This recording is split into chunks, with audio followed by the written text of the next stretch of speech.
Milk tank.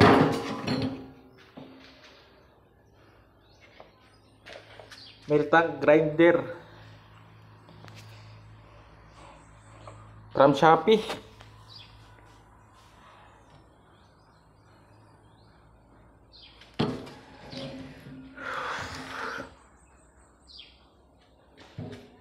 Wala guys, madaling uminit guys.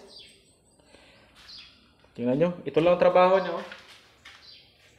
Yan lang guys. Umuusok guys, umusok. Advice ko to kung pambahay lang, yung pambahay lang tapos maliit lang yung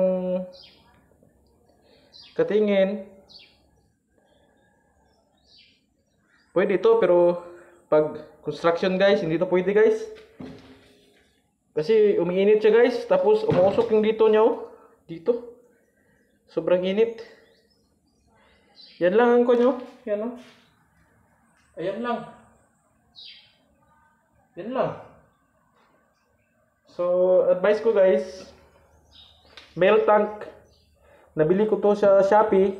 500 ata to. Kung pangbahay lang, kung kuan, pangkating lang ng mga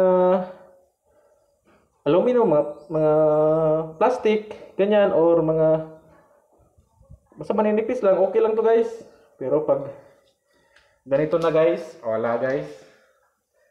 So, milk tank from Shopee. 500 ko lang nabili to eh. Mura lang. Okay naman siya, pero pag pang kuha na, pang construction, wala na guys. Umuusok, umiinit. Ito, umiinit nga. So, salamat guys.